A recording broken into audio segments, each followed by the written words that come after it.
Library. Kolkata, स्वादिष्ट बंगाली मिठाई और उतनी ही मीठी बोली का शहर।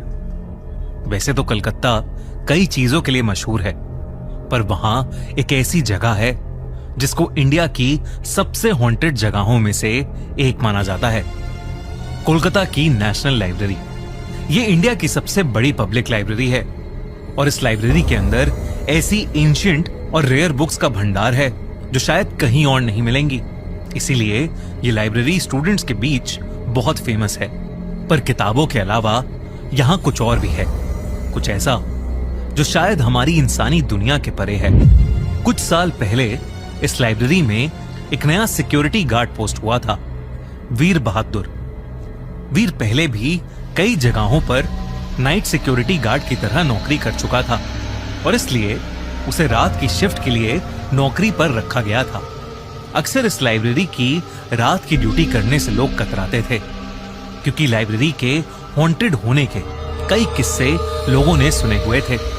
अक्सर रात में लाइब्रेरी के अंदर से फर्नीचर हिलने की आवाजें आती थी और तो और कई लोगों ने लाइब्रेरी के अंदर भटकती आत्माओं को भी देखा था।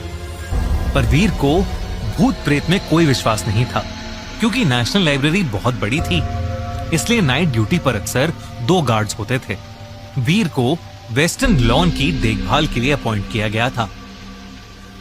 दिन के समय लाइब्रेरी में कई बच्चे आते थे, पर रात में लाइब्रेरी अक्सर बंद ही रहती थी।